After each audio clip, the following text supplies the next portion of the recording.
Welcome to EduTip 30, where we'll talk about the importance of taking action after giving formative assessments.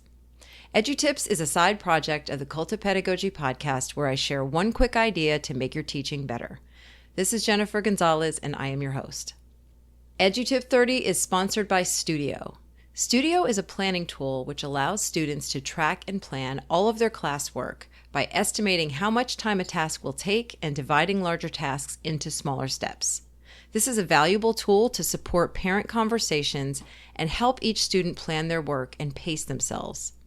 Coaching students on better organization has a direct impact on their grades as well as their long-term success.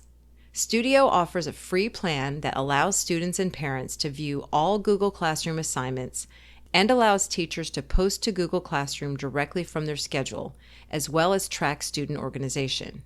School and district plans come with added features like centralized timetables, workload management, and more LMS integrations.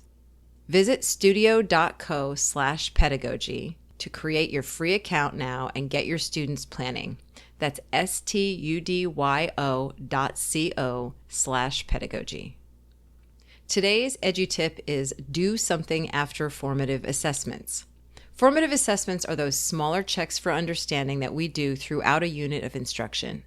For example, if I'm teaching a 3-week unit on a particular topic with a final test at the end, I might include 2 or 3 smaller assessments along the way to gauge how students are doing. 2 really common formats for these assessments are quizzes and exit slips. One mistake I see often, and it's one I absolutely made myself all the time, is when these formative assessments are treated like regular graded assignments. We give a quiz, record the score in the gradebook, and count it toward a student's overall class grade. But that's not really the purpose of formative assessment. These checks are meant to give us a snapshot of student understanding so we can adjust our instruction as needed, not to generate grades. The bigger mistake, though, is not doing anything in response to the results. If I give my students an exit slip at the end of a lesson to check their grasp of a particular skill, and a third of them don't do well, just moving forward with my original teaching plan the next day is a missed opportunity. That formative assessment hasn't really done its job if I'm not making use of the information it gives me. Ideally, my next steps should involve some kind of targeted response. This could mean pulling those students into a small group for a reteach session, offering a video that presents the same content in a different way, or even having a one-on-one conversation to pinpoint exactly where a student is struggling.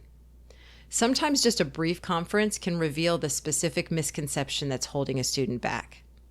Whatever the approach, the key is that I'm actually doing something to address the gap. And ideally, this response should be planned in advance, not just a last-minute reaction. If you're giving a formative assessment on a certain day, have a response lined up for the students who may need it. Finally, once I've provided that additional support, I should check again to see if it worked.